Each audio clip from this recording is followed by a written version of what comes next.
أما بعد فإن خير الحديث كتاب الله وخير الهدي هدي محمد صلى الله عليه وسلم وشر الأمور محدثاتها وكل محدثة بدعة وكل بدعة ضلالة وكل ضلالة في النار. أما بعد فأعوذ بالله السميع العليم وبوجهه الكريم وسلطانه القديم من الشيطان الرجيم من حمزه ونفخه ونفسه. بسم الله الرحمن الرحيم. يا بني آدم قد أنزلنا عليكم لباسا يواري سوآتكم وريشا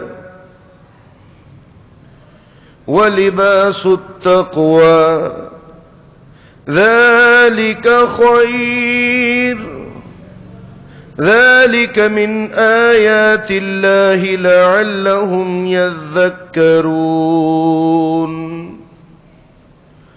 يا بني آدم لا يفتننكم الشيطان كما أخرج أبويكم من الجنة ينزع عنهما لباسهما ليريهما سوآتهما إنه يراكم هو وقبيله من حيث لا ترونهم إنا جعلنا الشياطين أولياء للذين لا يؤمنون.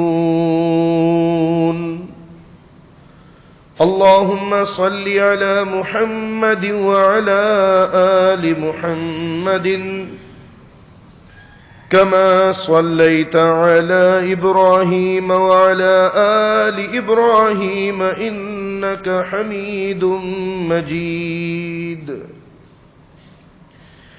اللهم بارك على محمد وعلى آل محمد كما باركت على إبراهيم وعلى آل إبراهيم إنك حميد مجيد. اللهم أرنا الحق حقا وارزقنا اتباعه وأرنا الباطل باطلا وارزقنا اجتنابه. اللهم نور قلوبنا بنور الإيمان. اللهم اجعل القرآن ربيع قلوبنا ونور صدورنا وذهاب همنا وغمنا. رب زدني علما رب زدني علما رب زدني علما. اللهم إنا نسألك علما نافعا ورزقا طيبا وعملا متقبلا وشفاء من كل داء. ونعوذ بك من علم لا ينفع ومن قلب لا يخشع ومن نفس لا تشبع ومن دعوة لا يستجاب لها. اما بعد. اللہ احکم الحاکمین، اللہ خالق کائنات، مالک ارض و سما، ہر قسم کی حمد و ثنا، تعریف، تسبیح، تکبیر، تمجید، تحلیل کا مستحق اسی کو شایان شان ہے غم کی حالت میں پکارنا، خوشی کی حالت میں شکر گزار بن کے اس کے آگے جھک جانا، بیماری کی حالت میں شفا یاب ہونے کے لیے اس سے شفا طلب کرنا، تنگ دستی، قرض کی اور کسی اور مصیبت کی کیفیت میں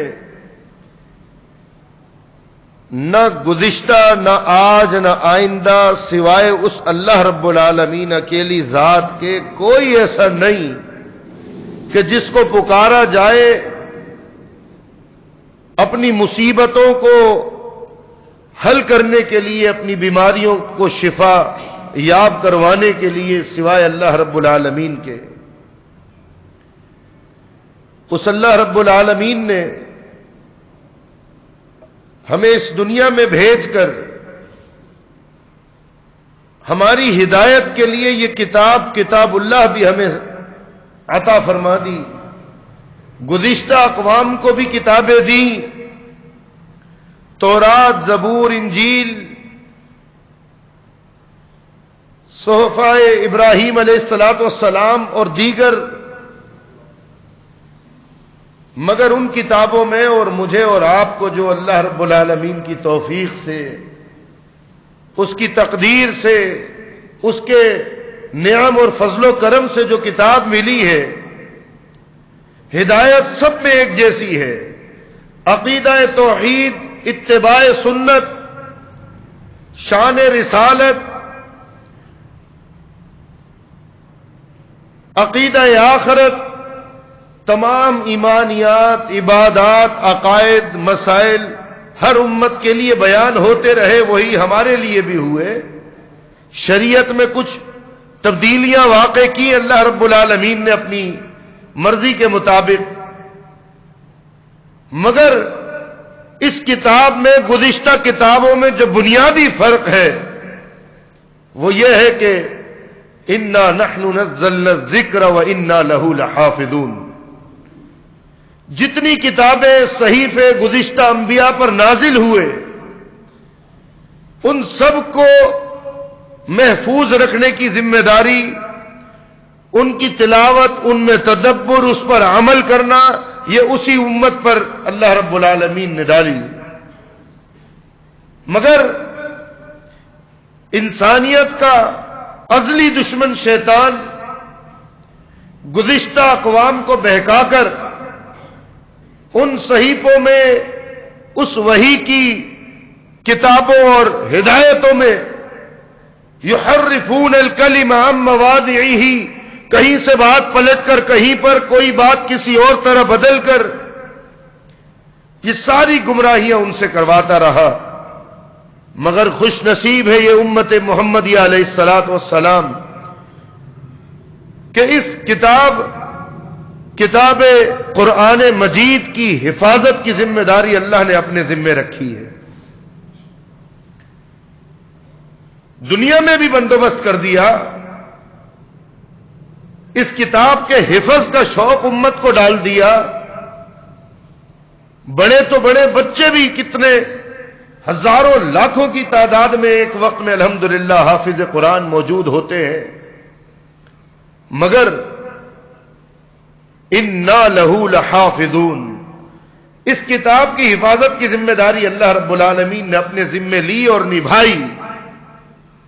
اس کتاب کے جملے، عبارتیں تو دور کی بات، اس کتاب کے الفاظ تو دور کی بات، ان پر زبر زیر کی حرکات تو دور کی بات، ایک نقطہ بھی اگر ہے وہ بھی اللہ رب العالمین کی طرف سے جو محفوظ اپنے حبیب محمد مصطفیٰ صلی اللہ علیہ وسلم پر جس انداز سے نازل ہوا، وہ اسی انداز سے آج تک محفوظ ہے، تا قیام قیامت اللہ نے اس کی حفاظت رکھنی ہے۔ اس کتاب کو اللہ نے محفوظ کر دیا شیطان کے اس شر سے کہ وہ امت کے فرقہ وارانہ گمراہ کن طریقوں میں طرح طرح کی گمراہیاں تو آئیں گی، مگر اس کتاب کو بدل کر دوسری آیات نہیں آ سکتی۔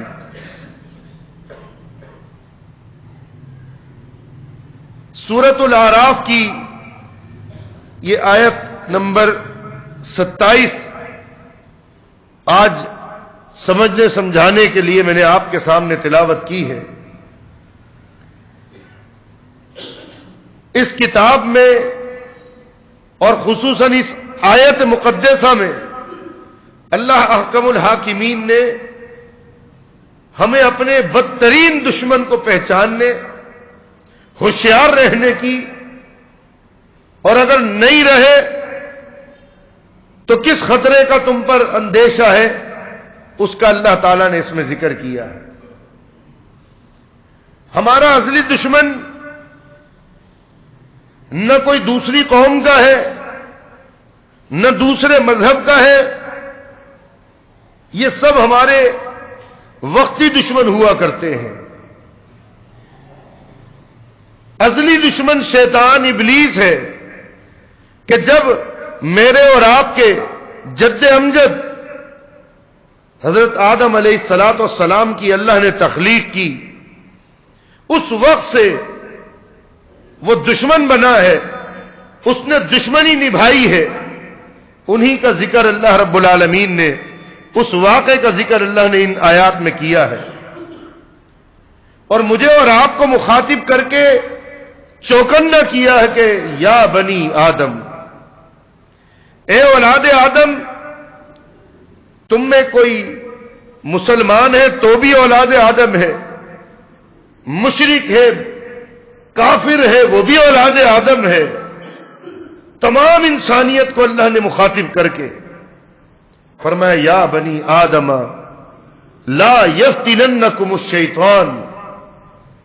دیکھو شیطان سے ہوشیار رہنا، یہ ایسا ازلی دشمن ہے کہ کہیں یہ تمہیں فتنے میں نہ ڈال دے.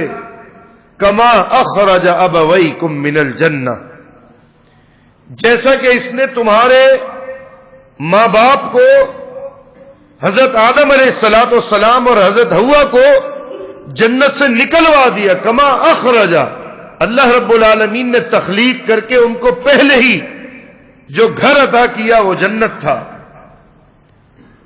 اور اب اس امت محمدیہ اس دنیا میں جو گزر گئے، جو موجود ہیں، جو قیامت کی صبح تک آئیں گے مسلمان، ان کا آخری گھر جنت ہے. حضرت آدم اور حوا علیہ الصلوۃ والسلام کا پہلا گھر جنت تھا، مگر شیطان کے وسوسے میں آ گئے. اللہ رب العالمین نے حکم دیا تھا کہ اس سے جہاں سے چاہو کھاؤ اور پیو، جو پھل جو نعمت تم یہاں کی استعمال کرو تمہیں آزادی ہے. فلا تقربا هذه الشجرۃ، تم نے اس درخت کے قریب بھی نہیں جانا. اللہ اکبر. شیطان نے آ کر ان کو وسوسے دیے. اب دیکھیے اللہ کا قرآن ہمیں اپنے اس دشمن کے طریقہ واردات کے بارے میں بتاتا ہے. آج کا میرا جو موضوع ہے وہ تلبیس ابلیس. ابلیس شیطان کے کیسے کیسے لباس ہیں، وہ کن کن اندازوں میں کس کس طریقوں سے آ کر وہ اپنی دشمنی انسان سے نکالتا ہے، کس انداز سے وہ انسان کو تباہی کے راستے پر ڈالنے کے لیے سرتوڑ کوشش کرتا ہے. اب شیطان نے آ کر وسوسہ ڈالا کس انداز سے، جو آپ کے اور میرے لیے بھی اللہ کے قرآن میں اللہ کے نبی علیہ الصلوۃ والسلام نے بتلا دیا کہ یہ ایسے نہیں کرتا.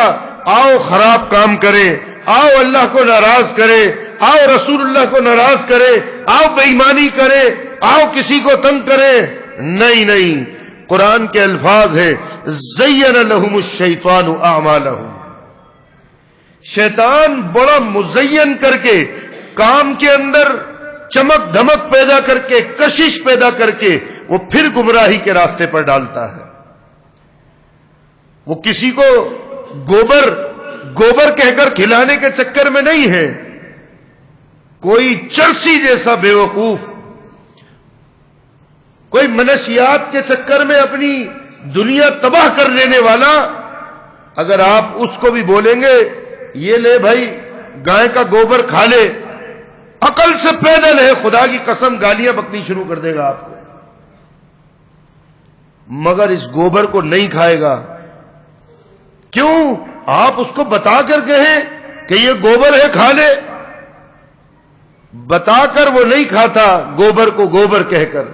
قرآن کہتا ہے زین لہم الشیطان اعمالہم، شیطان کا طریقہ واردات یہ ہے کہ وہ شرک کو توحید کے ساتھ خلق ملت توحید کے جیسا جھوٹ موٹ بنا کر، بدعات کو حب رسول سے جھوٹ موٹ جوڑ کر،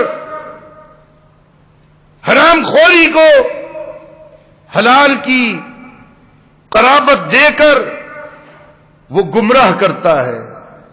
وہ اس پر چمک اور ورق چڑھا کر پورا مٹھائی کا نمونہ دے کر پھر کہتا ہے کہ یہ کھا۔ اللہ اکبر! مجھے اور آپ کو ہوشیار ہونا ہے۔ اللہ قرآن مجید میں نام لے کر ہمیں،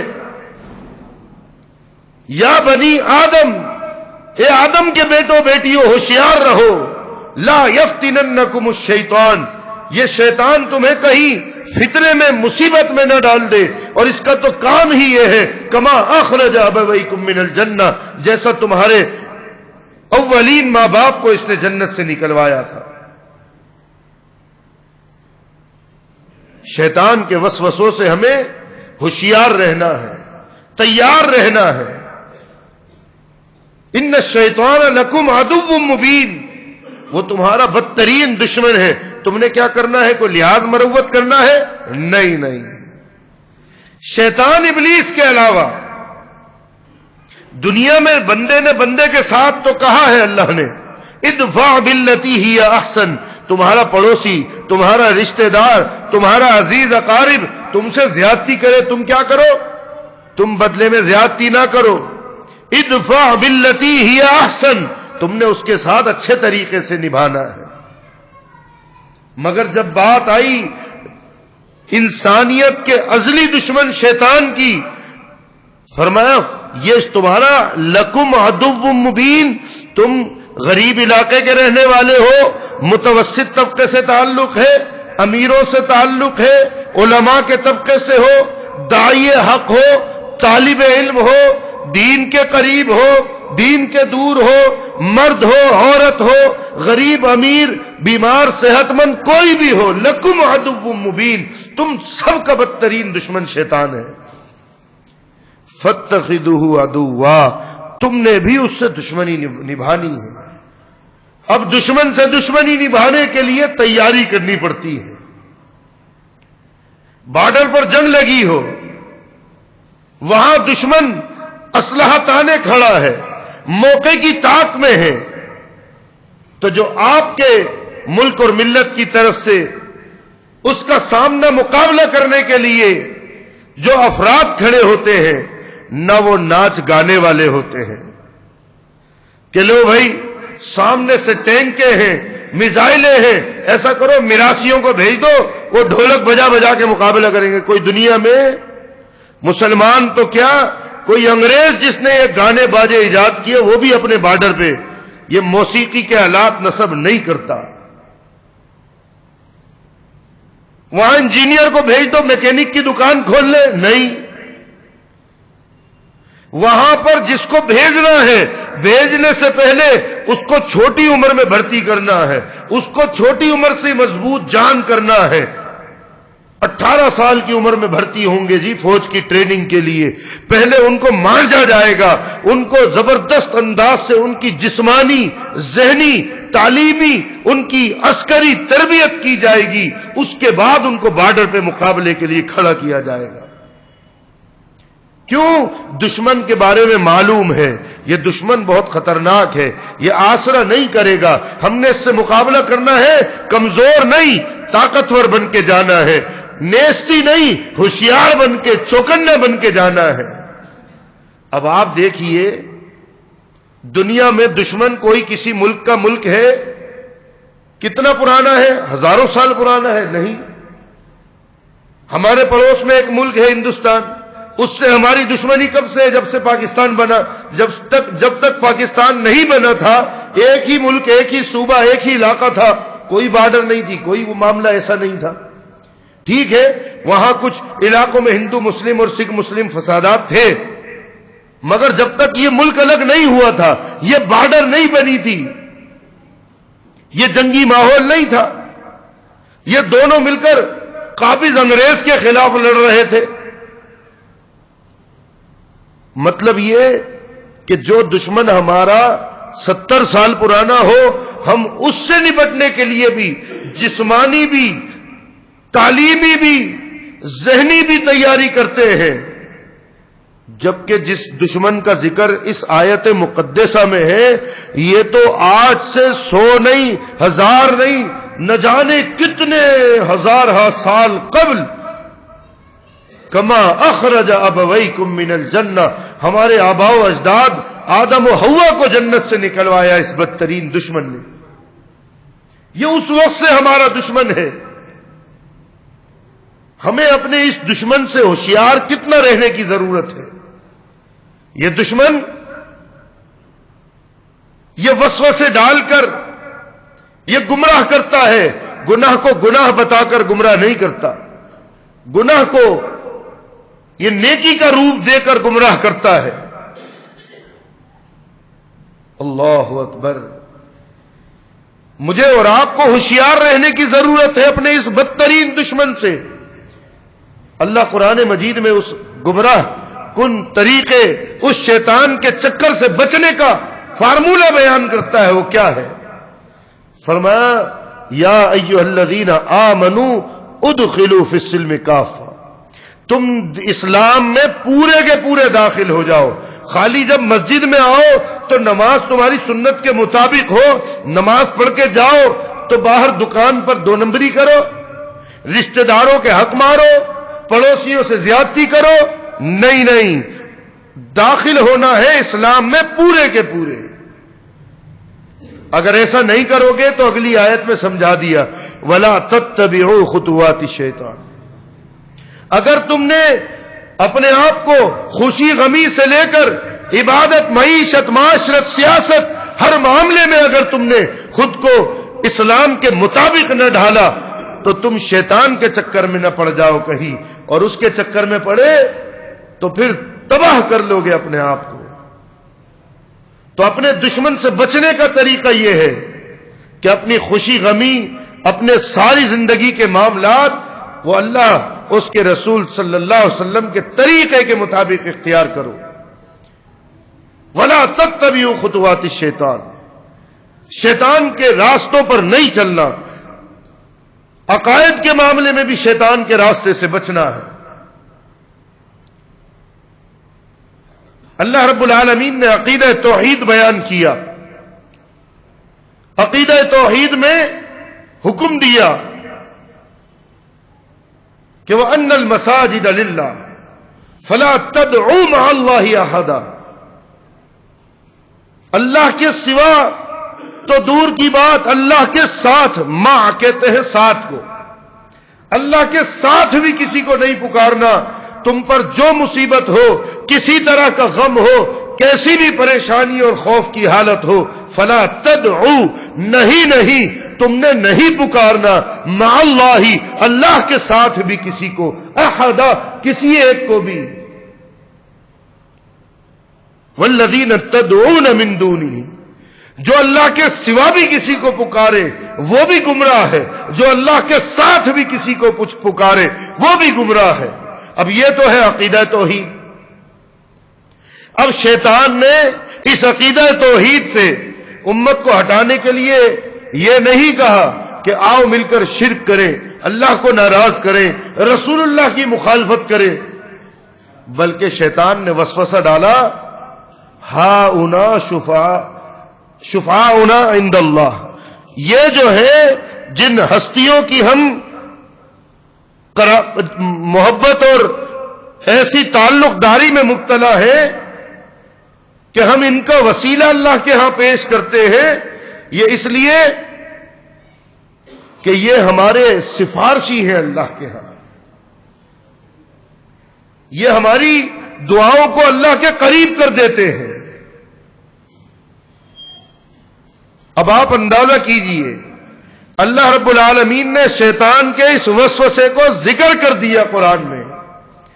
اب امت کی جہالت ہے،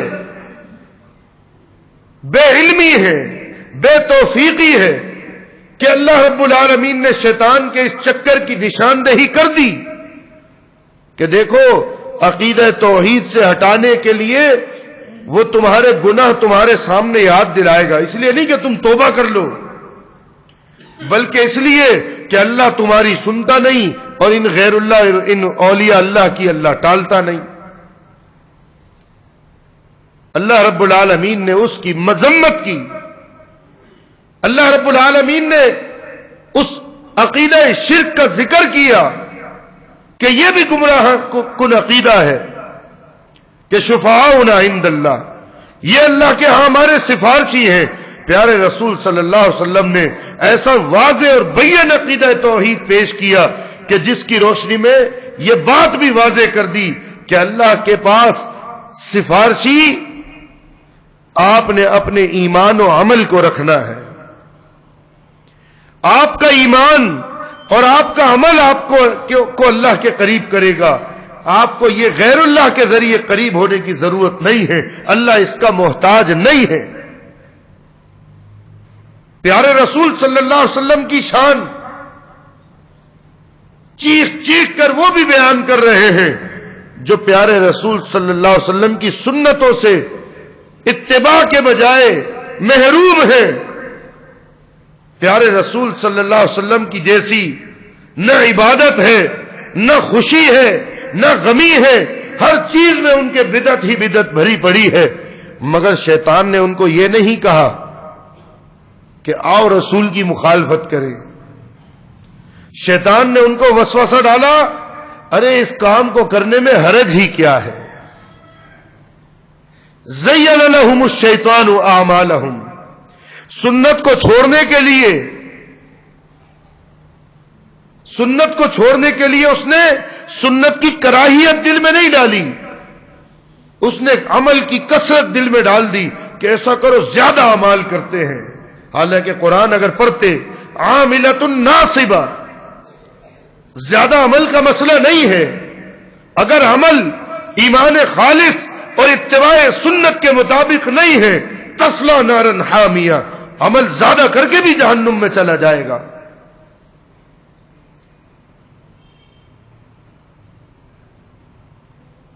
مسلمانوں کو بہکاتا ہے، وسوسے ڈالتا ہے شیطان کہ دیکھو دین کا کام کرنا ہے، دین کی راہ پہ چل کر کوئی للہ فلہ کرنا ہے، کوئی صدقہ خیرات کرنا ہے۔ اب اللہ کا حکم تو یہ ہے کہ ریاکاری سے بچ کے دین کے کام کرو۔ اب بندے نے مولوی صاحب سے درس قرآن میں سن لیا، یا خود تفہیم قرآن میں، تلاوت قرآن میں، تدبر قرآن میں دل میں جذبہ پیدا ہو گیا، اللہ کی راہ میں خرچ کروں، اللہ اکبر، اب اس خرچ سے تو نہ روک سکا، اس خرچ کے ساتھ شیطان نے آ کے وسوسہ کیا ڈالا کہ ذرا 4 آدمی کو دکھا کے دینا، جس کو دے رہے ہو اس کو جتلا کے دینا۔ اب آپ اندازہ کریں، بندہ بظاہر نیکی کے راستے پر نکلا ہے، اپنے گھر سے مال خرچ کر رہا ہے، مگر اس شیطان کے چکر میں پڑ کے وہ اپنے صدقے کے اجر کے بجائے شرک اصغر کا مرتکب ہو رہا ہے، ریاکاری، دکھلاوا کر رہا ہے، یا پھر بالمن والاذی اپنے صدقے کو ضائع کر رہا ہے، جس پر صدقہ کیا تھا اس پہ احسان جتلا کے، میں نے تیرے ساتھ یہ نیکی کی، میں نے تجھ پہ یہ مال خرچ کیا، بھائی تو نے اللہ کے لیے کیا، اس کا بدلہ تجھے اللہ سے چاہیے، بندے سے لا نرید منکم جزاء ولا شکورا، بندے سے بدلہ نہیں چاہیے، یہ ایمان والے کا راستہ ہے۔ اور اگر عمل کو برباد کروانا ہے شیطان کے چکر میں پڑ کر، تو پھر اپنے عمل کو یا ریاکاری کے ساتھ یا دکھلاوے کے علاوہ احسان جتلانے کے ساتھ برباد کر دینا ہے۔ انسان حلال کھا رہا ہے، شیطان ازلی دشمن اس کو وسوسہ ڈالتا ہے. بندہ مومن قناعت پر چل رہا ہے کہ نہیں، جتنا اللہ نے مجھے دیا ہے، جو میری تقدیر ہے، مجھے اپنی تقدیر پہ ایمان ہے. اپنی حلال روزی، دکانداری، نوکری کسی بھی صورت کرتا جا رہا ہے. شیطان اس کو وسوسہ کیا ڈالتا ہے؟ اتنا عرصہ ہو گیا دکان چلاتے ہوئے، اتنا عرصہ ہو گیا نوکری کرتے ہوئے، کیا بنایا؟ آج بھی کرائے کے مکان میں، آج بھی چھوٹے سے مکان میں. تیرے اوپر سے نیچے تک حکمران ہو، فوجی ہو، سیاستدان ہو، ملا ہو، سب لوٹ رہے، تو بھی تھوڑی سی دیہڑی لگا لے انسان کا خیر خواہ بن کے. یہ نہیں میں تجھے حرام خور بناؤں، تباہ کروا دوں گا. وسوسہ ڈالتا ہے کہ تیرے بچوں کا کیا ہوگا، یہ بچے بڑے ہو رہے ہیں، گھر میں جگہ نہیں ہے، فلاں مسئلہ ہے، فلاں مسئلہ ہے، تھوڑا سا داؤ لگا لے. اچھا غریب کے ساتھ نہیں، امیر کے ساتھ لگا لے، اس کو تو پتہ بھی نہیں چلے گا.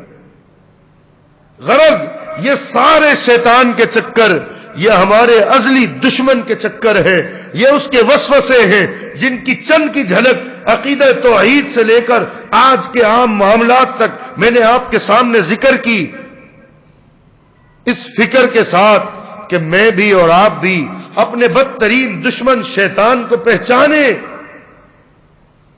اور اس شیطان کے وسوسے اور چکر سے بچنے کے لیے اللہ کی توفیق، اللہ کی کتاب کے ساتھ تعلق داری، پیارے رسول صلی اللہ علیہ وسلم سے محبت، اطاعت گزاری، اللہ رب العالمین سے اس کی توفیق مانگے.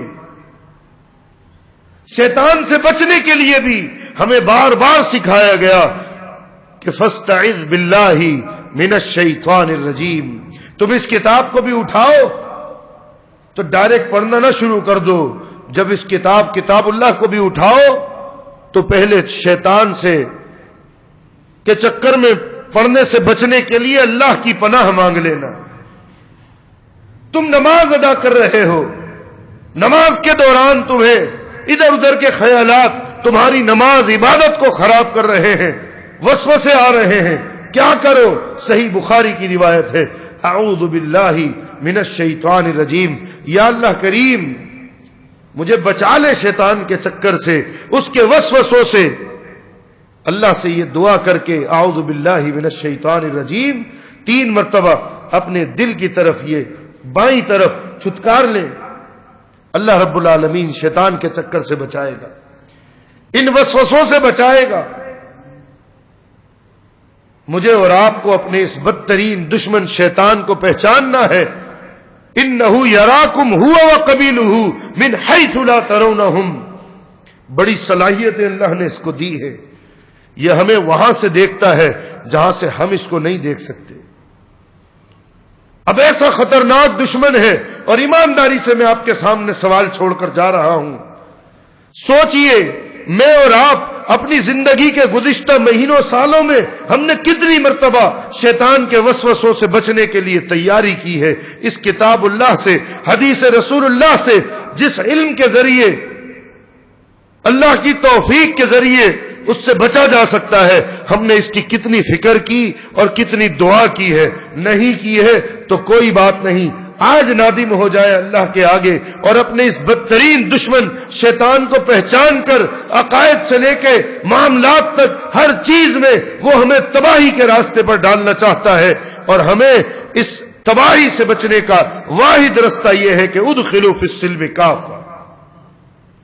تم خوشی غمی، عبادت، لین دین، سارے کام منمانی، فرقہ واریت، قوم برادری کے طریقے سے نہیں، صرف اور صرف اسلام کے مطابق، پیارے رسول صلی اللہ علیہ وسلم کے طریقے کے مطابق اختیار کر لو. شیطان کے چکر سے بچ جاؤ گے. اور اگر اس صراط مستقیم کو چھوڑا، بار بار تمہارے پاس شیطان کا وار آئے گا. وہ تمہیں بہکا کر جو ہے وہ اپنے راستے میں چلا کر، کہیں ایسا نہ ہو کہ اب جو مسلمانوں کا اصلی منزل اور اصلی گھر آگے آنے والا ہے، آگے ملنے والا ہے جنت، کہیں اس جنت سے محروم نہ کروا دے۔ اللہ رب العالمین ہم سب کو اپنے اس بدترین دشمن شیطان کو، اس کے وسوسوں کو، اس کی گمراہیوں کو، عقائد سے لے کر معاملات تک ہر اعتبار سے جیسے جیسے شیطان کے چکر ہیں، اللہ ہم سب کو اس کے شروں سے، اس کے وسوسوں سے بچنے کی توفیق عطا فرمائے۔ اقول قولی ھذا واستغفر اللہ لي ولكم۔